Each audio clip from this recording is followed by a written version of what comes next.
de países latinoamericanos. Esta es la sesión número 6, dedicada al tema de la rehabilitación luego de una fractura de cadera en pacientes que tienen cierto nivel de fragilidad. Mi nombre es Walter Frontera, yo soy médico fisiatra de Puerto Rico y me acompañan esta tarde en el panel la co-chair, doctora Alejandra González Pichardo de México, la doctora Sara Aguilar, médico geriatra de México, quien hará la presentación formal. Y para el panel de discusión, la doctora Marcela Mar, médico geriatra de Perú, la doctora Cinia Ramírez, médico geriatra de Costa Rica, y la doctora Luz Elena Lugo, médico fisiatra de Colombia. A todos los amigos y colegas que están escuchando la discusión, les recuerdo que en el chat pueden hacer preguntas dirigidas a nosotros. Los primeros 20 minutos de la sesión estarán dedicados a una presentación formal por la doctora Aguilar y luego tendremos 35 a 40 minutos para poder tener una discusión sobre este tema en particular. Aunque el panel tiene algunas preguntas preparadas, le queremos pedir a los colegas que están escuchando la presentación que por favor nos envíen sus preguntas a través del chat, las cuales recibiremos y atenderemos de acuerdo al orden de llegada. Nuevamente, bienvenidos y vamos a comenzar la sesión con el video. Please play the video.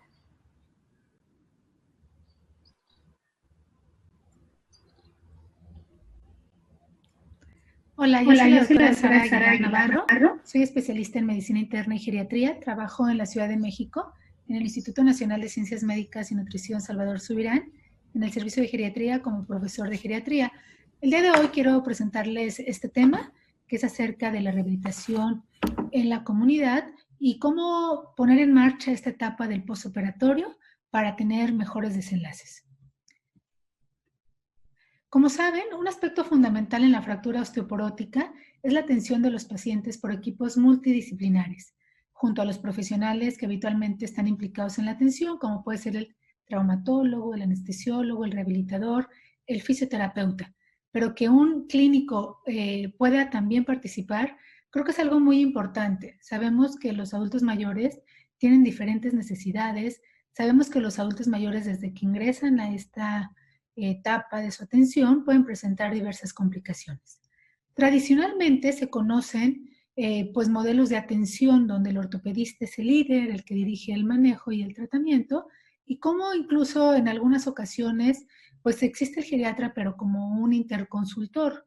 Sin embargo, las unidades ortogeriátricas hay que reconocer que en los últimos años han tomado particular importancia por el impacto que han logrado no solo en reducir la mortalidad, sino también la morbilidad y la recuperación funcional. Vean que hay estudios que han demostrado que pueden reducir este manejo con management hasta en un 40% la mortalidad a 30 días o hasta un 27% la mortalidad a largo plazo, hasta 12 meses.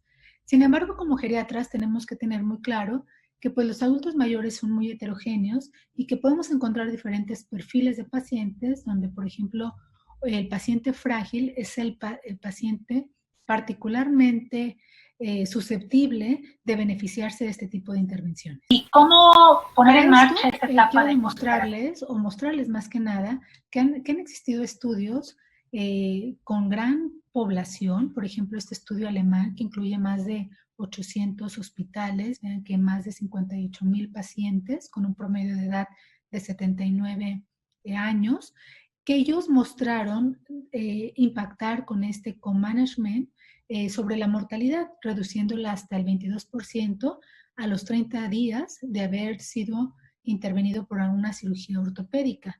Incluso se impactó sobre la estancia hospitalaria.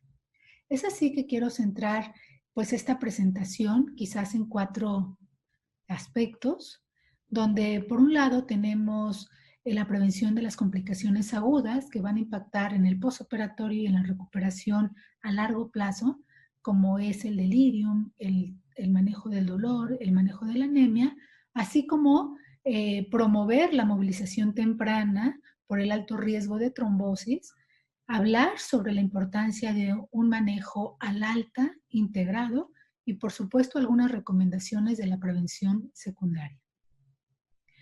En algunos estudios incluso han evaluado el delirium postoperatorio. En esta revisión sistemática vieron qué factores se asociaban a tener delirium postoperatorio. Y además de los que ya reconocemos, tener mayor edad, tener demencia, venir de una institución, quisiera mostrarles este otro resultado, donde se vieron que de los factores asociados al delirium postoperatorio fueron más que nada el uso de morfina, las neumonías, las infecciones urinarias, quizás factores potencialmente modificables y donde los clínicos podemos incidir e intervenir. Por otro lado, les decía que quería platicarles un poco del dolor. El dolor en el paciente con fractura definitivamente es un reto, tanto para su evaluación como para su tratamiento. Tener claro que las metas pues dependerán de la relación médico-paciente, de la enfermera, incluso del fisioterapeuta. ¿Cómo medir o cómo calificar este dolor? Realmente ha sido todo un reto. Recuerden que estos adultos o estos pacientes adultos mayores generalmente, pues además de que desarrollan delirium, pueden tener demencia y es muy difícil evaluar la intensidad del dolor. Incluso existen algunas recomendaciones pues estandarizadas donde hablan del uso de paracetamol y tramadol como una asociación sinérgica o incluso de los análogos GABA favorecidos o más que nada respaldados por las teorías del dolor neuropático que se presenta en estos enfermos. Hay estudios que han probado hasta 1.200 miligramos de gabapentina antes de la cirugía y que mostraron reducción del uso de morfínicos en el postoperatorio. Incluso ya programas de ortogeriatría en países latinoamericanos como Chile han demostrado que el uso de pregabalina 75 a 150 miligramos impactó sobre resultados en el postoperatorio y bueno, también se hace hincapié en la analgesia multimodal que podría requerirse en algún momento. Por otro lado tenemos la anemia. Como les decía, la anemia es otro de los factores pues que es asociado al ensombrecimiento del pronóstico funcional y vital en estos pacientes posoperados específicamente de fractura de cadera. Se ha demostrado que puede haber una caída, un descenso de hemoglobina hasta de 2 gramos y que la anemia al ingreso es un factor de riesgo independiente para mortalidad posoperatoria temprana, pero también tardía. Y en cuanto a funcionalidad, la hemoglobina posoperatoria menor a 10 gramos es un factor de riesgo independiente de movilidad. Sin embargo, pues cuando se quiera respaldar con evidencia, es donde empieza un poco la controversia. En este estudio que habla sobre la restricción en la transfusión, vean que es un estudio hecho en Estados Unidos con más de 1 millón de cirugías de cadera y rodilla, más de 500 artículos incluidos, y donde tenían como propósito evaluar el umbral de transfusión, si era 8 contra 10 gramos, y el resultado fue que existe una evidencia moderada, que es importante considerar una restricción restrictiva debido a que esto pues no es tan tangible como se ha podido o como se venía estimando. Sugiere que la práctica restrictiva de la transfusión incluso reduce las infecciones. A veces se dice que los pacientes pueden desarrollar insuficiencia cardíaca con cifras de hemoglobina menor a 8 o que el paciente anémico no se va a recuperar igual que un paciente con cifras de hemoglobina normal. Sin embargo, la evidencia apunta que no necesariamente o que no es solo ese factor. Por otro lado, les decía la importancia de la movilización temprana. La movilización al día o al día después de la cirugía, tiene una evidencia moderada. Sin embargo, es muy consistente. La deambulación precoz se ha encontrado asociada a una reducción de la estancia hospitalaria, mayor supervivencia a los 6 meses y mayor probabilidad de volver a la comunidad. La bipedestación, que no es más que levantarse a las 24 horas de la cirugía, ha incluso mostrado una reducción de la estancia hospitalaria y de la mortalidad. Esta deambulación tiene que ser asistida, por supuesto, y tiene que darse cuando el cirujano nos indique, incluso cuando pues diga cuánta carga se puede hacer a esa en ese paciente. Este estudio que habla justamente del efecto de la rehabilitación temprana en el paciente posoperado de cadera es un estudio transversal, sin embargo es una serie muy grande de varios hospitales ingleses. Vean que más de 17,000 pacientes se pudieron evaluar y se vio que la movilización al día o el día después de la cirugía se asoció a mejor función a los 30 días del alta. Los pacientes, incluso movilizados por cualquier personal de salud entrenado, lo hicieron tan bien como aquellos pacientes que fueron movilizados por un fisioterapeuta. Entonces, esto también nos deja un mensaje de la importancia de la movilización temprana y pues de que no necesariamente tendría que ser por un terapeuta entrenado, especialista en esto, sino también personal entrenado podría ayudarnos a hacer esto.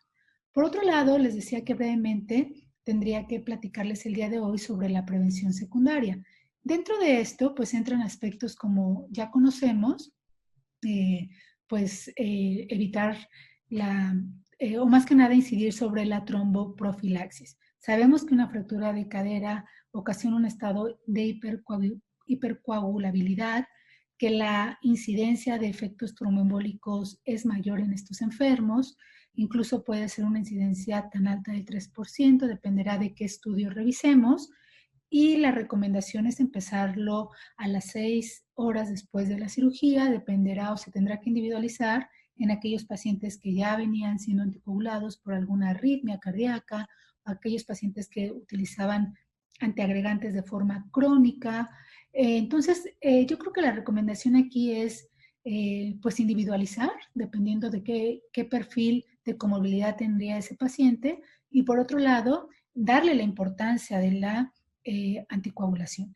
Algunas guías recomiendan de 2 a 6 semanas, otros hablan de 4 semanas. Sin embargo, esto podría prestarse a mucha discusión, pero la importancia de esta no hay duda del beneficio que esta representa.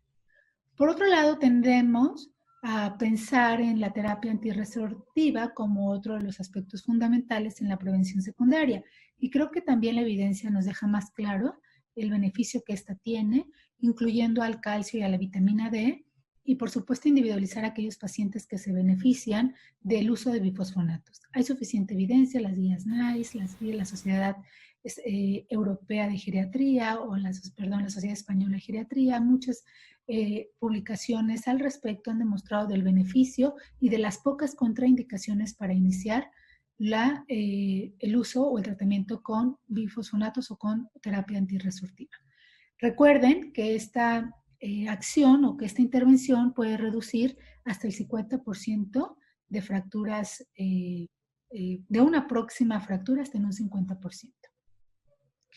Quizás una recomendación también muy práctica y que a los geriatras nos gusta es esto que propone un grupo de españoles que ya tienen experiencia en el manejo multidisciplinario y en las recomendaciones puntuales de los pacientes mayores que han pasado por una cirugía ortopédica, y hace esta mnemotecnia para no perder de vista quizás estos 5 aspectos. Sí, enfocarnos a la función, como a partir de ejercicios de potencia, de equilibrio, de flexibilidad, supervisados, apoyados por los terapeutas.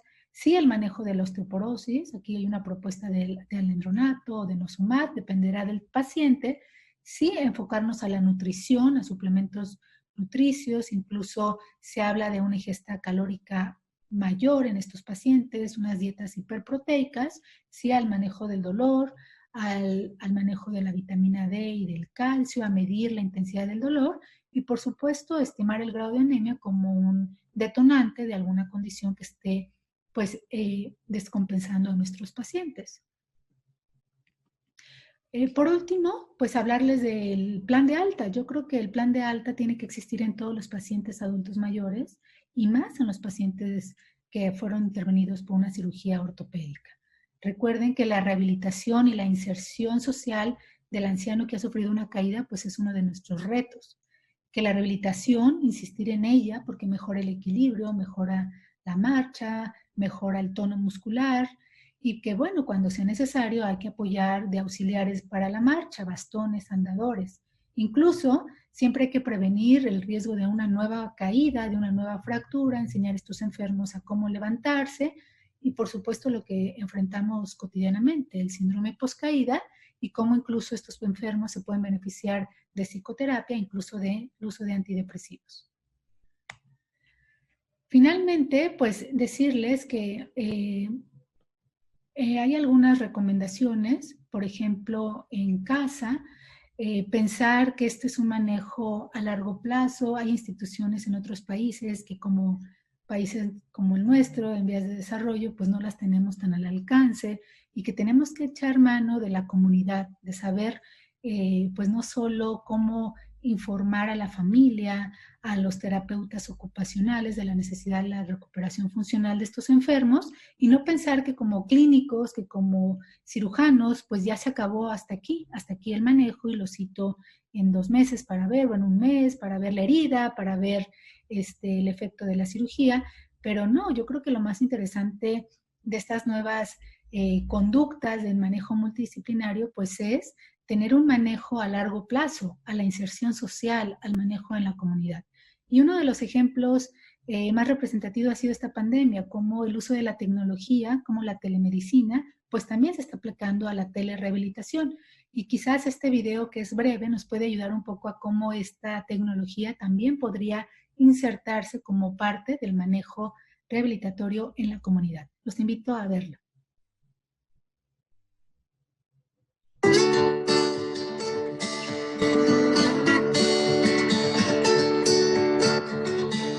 Caminar con apoyo del talón y la punta. 40 segundos.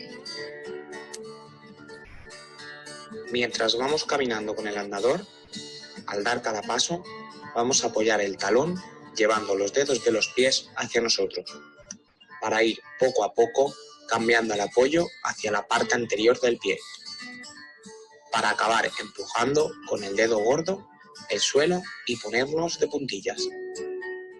Realiza el ejercicio durante todo el tiempo que indica el temporizador. Vamos a comenzar.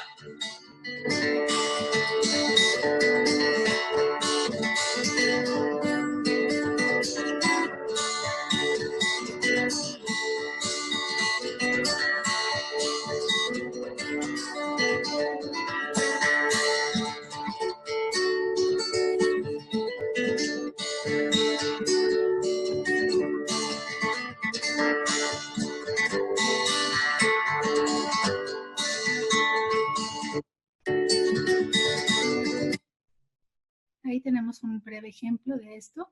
Finalmente, decirles que lo que ahora se conoce como las unidades de coordinación de fracturas es lo que está demostrando efecto.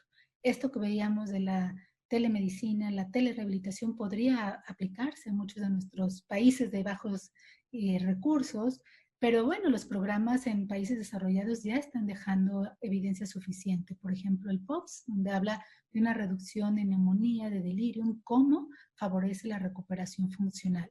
O este otro programa de coordinación de fractura, o este FLS, pues ha demostrado en Canadá mejorar las tasas de refractura, incluso la calidad de vida tras una fractura, incluso cómo ha reducido los costos en la atención. El Capture the Fracture, que también es muy popular y muy conocido por muchos de nosotros, que tenía como propósito disminuir esta brecha existente entre los cuidados post-fractura y la prevención secundaria. Creo que es otro de los aspectos más importantes y fundamentales en nuestros enfermos. Y no dejar de mencionar el Frailty Fracture Network, que es el motivo por lo que nos reunimos en esta ocasión, y cómo México y Latinoamérica se están uniendo pues más que nada a la importancia del manejo multidisciplinario, de la rehabilitación temprana, de la prevención secundaria y, por supuesto, incidir en las políticas de salud para la atención de estos enfermos. Finalmente, dejar este mensaje. Ya conocemos esta imagen. El doctor Marsh nos ha dejado muy claro cómo la importancia de un manejo multidisciplinario en agudo, la rehabilitación temprana, la prevención secundaria, pero esto no se lograría sin una coordinación, sin una alianza entre las políticas públicas de cada país para finalmente traducirla a mejores resultados a la comunidad y a nuestra sociedad. Muchísimas gracias por su atención.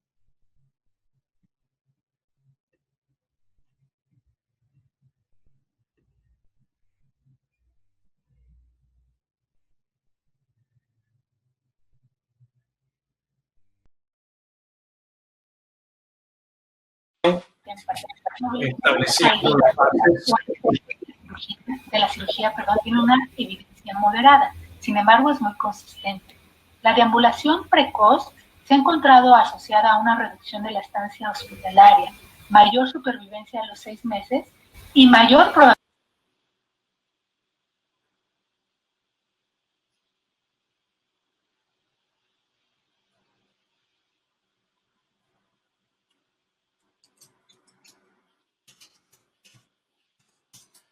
Muchísimas gracias, doctora Aguilar. Tuvimos ahí un poco de interrupción tecnológica. En el mundo moderno hay que aceptar estas cosas. Por la presentación, que me parece muy completa, para permitirnos entonces tener una buena discusión sobre este tema. Como dijimos al principio, el proceso va a ser que vamos a iniciar con preguntas que el panel ha preparado para comenzar la discusión, pero nuevamente queremos pedirle a todos los colegas que están participando a través del Internet que pueden usar el comando de chat para escribirnos sus preguntas, que las podemos entonces compartir con el panel. Bueno, me parece apropiado entonces tomar el tema de la rehabilitación desde el punto en que termina el manejo del paciente en el hospital. Y para ello entonces tenemos la primera pregunta, que le pido entonces tanto a la doctora Ramírez, a la doctora Lugo, a la doctora Mar, que nos brinden su opinión. Sabemos, dice la pregunta, que uno de los objetivos en la atención de fractura de cadera es intentar dar el alta pronto, después de la cirugía. Pero ¿cuánto esta alta limitará la oportunidad de continuar con el proceso de rehabilitación? ¿Cuán organizados y disponibles están en nuestros países los servicios de rehabilitación en la comunidad o domiciliaria post fractura de cadera? Hago la pregunta para que podemos comenzar tal vez con la doctora Mar.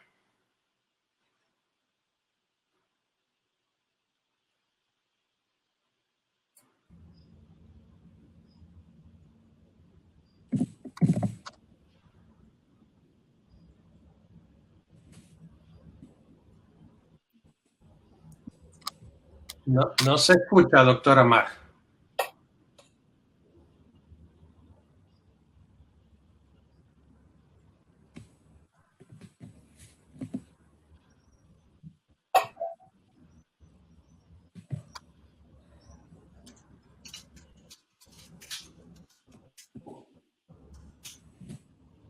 A pensar en la terapia antirresortiva, fundamentales en la prevención. Voy a salir y volver a entrar, disculpen, no sé cuál es el problema.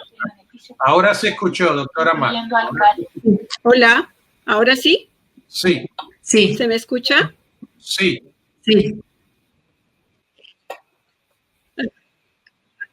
Muy buenas tardes, mil disculpas, realmente la tecnología nos juega a veces pasadas. Muy bien, respondiendo a las preguntas, en nuestros medios latinoamericanos, donde tenemos realmente limitaciones en la logística sociosanitaria, muchas veces me hago esa pregunta porque ya sabemos que el paciente ha superado o ha sido exitosa la intervención quirúrgica, se han evitado las complicaciones postoperatorias y ha llegado el momento clínico de decidir el alta. Pero si teniendo la perspectiva amplia de evaluar la circunstancia social, la posibilidad de continuar la rehabilitación en su medio domiciliario, muchas veces nos preguntamos qué hacemos si nuestro sistema sanitario, generalmente latinoamericano, no tiene la posibilidad de hacer una continuación de estos servicios, porque no tenemos o no está organizado la continuidad de los mismos, o porque no vamos a tener la posibilidad de una intervención de un fisioterapeuta que pueda llevar a cabo la continuidad de esta rehabilitación. o no vamos a contar con otro equipo sanitario que pueda hacer frente a las complicaciones que se van a dar en los meses siguientes, que sabemos que va a demorar un tiempo en que el paciente regrese a su situación basal funcional, ¿no? Entonces,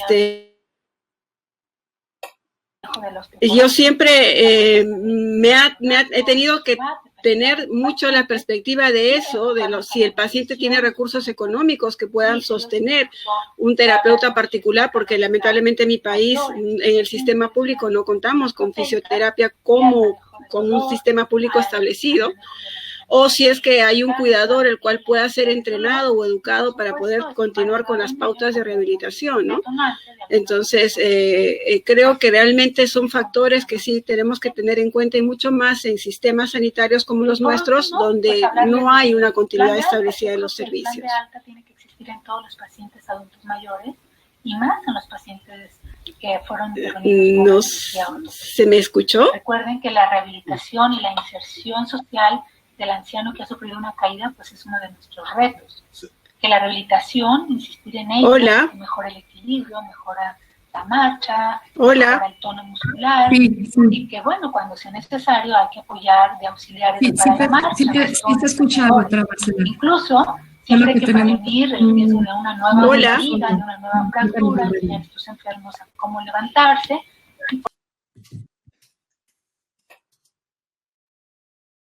Bueno, muy bien. Creo que obviamente obtuvimos una respuesta, pero con mucha dificultad técnica. Le quiero hacer la misma pregunta a la doctora Ramírez. ¿Cómo se ve el tema en Costa Rica?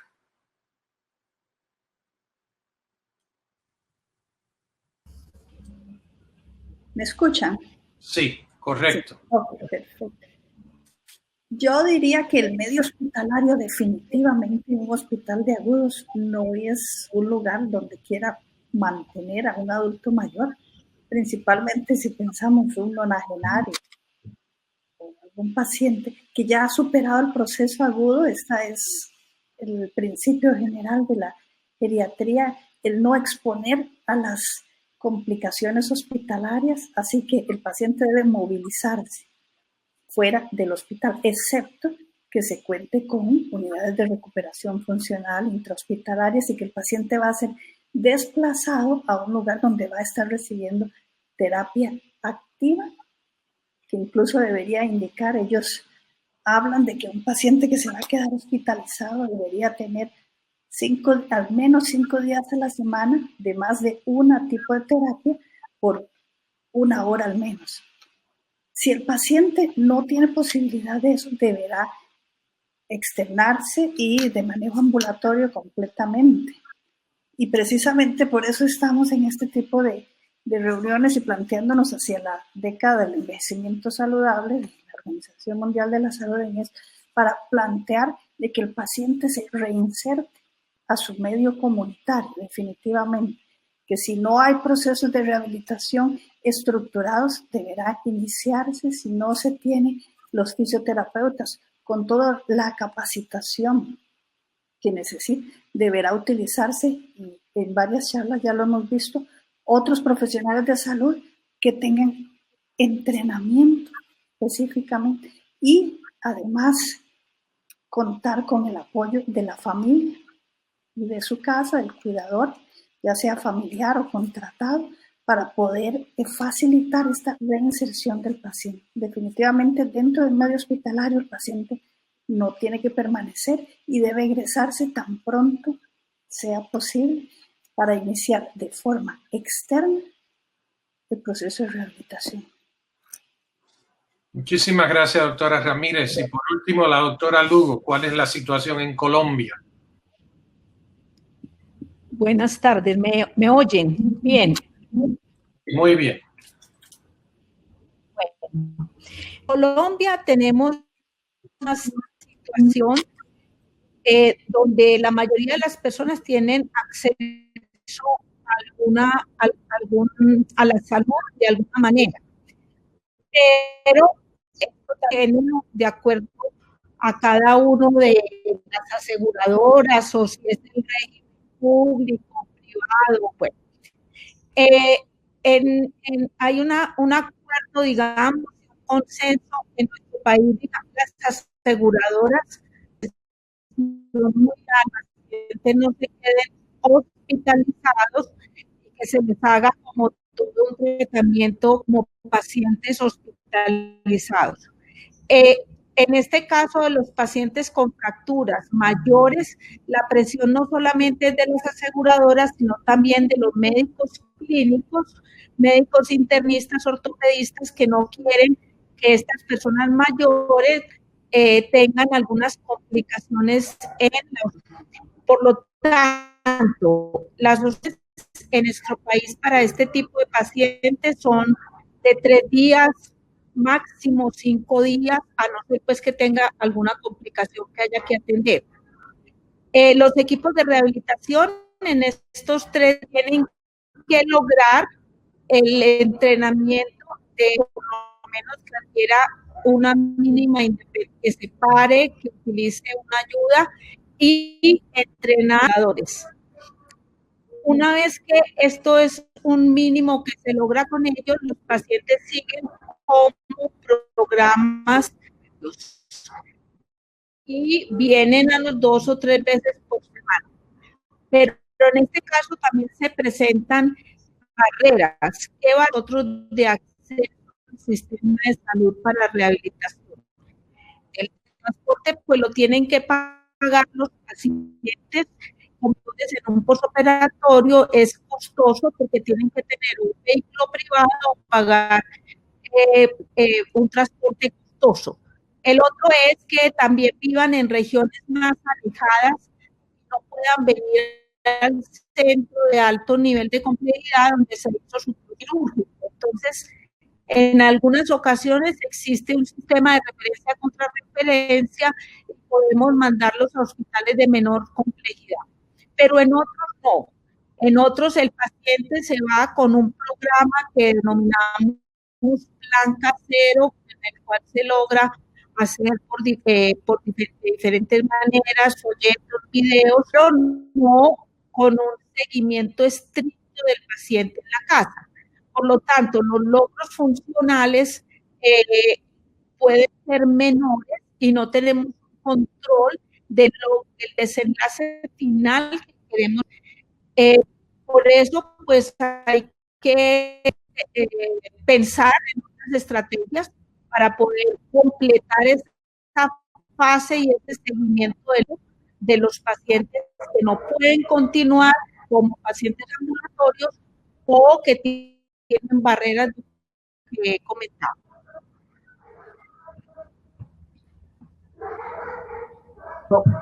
Creo que tenemos un cuadro variable y variado entre los 3 países que han expresado o explicado su situación, pero ciertamente todo el mundo con los objetivos similares. Creo que tenemos una pregunta de la audiencia. Le voy a pedir a mi colega, la doctora González, que pase a leer la pregunta de la audiencia. Claro, sí, tenemos aquí un comentario de la doctora Blanca Jiménez. Comenta: soy médico fisiatra responsable de la clínica de ortogeriatría en la Ciudad de México y con base a las clínicas de práctica clínica y otras evidencias científicas, está comprobado que para un buen resultado funcional del paciente con fractura por fragilidad, es recomendable que la rehabilitación sea proporcionada por personal capacitado, integrado por un equipo multidisciplinario. Donde yo laboro, que es el Instituto Nacional de Rehabilitación en México, se lleva a cabo de esa forma con excelentes resultados. Muy bien, muchas gracias a la doctora Jiménez por el comentario. Pero eso nos puede llevar a la siguiente pregunta. Dado que luego de la hospitalización el paciente puede volver a su hogar, está la pregunta: ¿cuál es la efectividad de las intervenciones supervisadas realizadas en el hogar para personas ancianas con fracturas de cadera? Le pido a los miembros del panel que nos compartan su experiencia con rehabilitación no en un centro especializado, sino en el hogar. Adelante, doctora Ramírez. Sí, realmente, y por eso es importante retomar el concepto de que en nuestra realidad latinoamericana y tratando de extender, y tener un impacto en mayor cantidad de número de personas. Y los programas privados existen. Escuchaba previamente en una de las charlas uno de los colegas de países de Sudamérica y decía, mi hospital tiene todo el programa, tiene todo el equipo en lo privado, y eso estamos claros. Hablaríamos más de una propuesta de seguridad social y extenderse, y cómo aplicar modelos exitosos, que así lo han probado, sobre todo en Escandinavia, en Gran Bretaña, cuánto de eso puede ser aplicable a nuestra realidad latinoamericana. Hay algunos aspectos importantes en relación a cuáles son las características de los programas que han probado ser exitosos, sobre todo que tienen muchísima experiencia en Noruega, Dinamarca, Finlandia. Ellos hablan muchísimo de que primero cada programa tiene que ser individualizado. Cada paciente debe de tener sus características. No hay un programa que calce para todos. Cada paciente es tan diverso y necesita un plan muy específico. Insisto en la necesidad de que, está bien, se va a hacer en la comunidad, pero ¿verdad? Desde antes de egresarse, idealmente conocer al equipo que le va a dar seguimiento en su casa y tener ese primer contacto cara a cara, donde le genere mucha mayor tranquilidad en el momento donde se pueda coordinar, ya sea las visitas domiciliares por el personal capacitado, idealmente.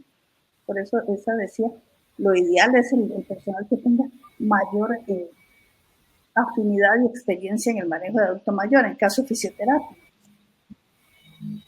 La otra de los aspectos, y que no se ha replicado mucho en esto, pero es importante decir, los programas más exitosos, que además de la actividad física y los ejercicios implementados, el programa que es con multicomponentes y progresivo, adiciona también charlas motivacionales. Esto es muy importante, incorporar al paciente tanto la propuesta de que va a estar mejor, pero que él asuma su rol importante como parte de la solución. Y estos modelos han sido probados también en el grupo de Baltimore, también que tuvieron estas propuestas que habían primero confrontaciones cara a cara y después seguimientos telefónicos, como una de las propuestas ahí donde está.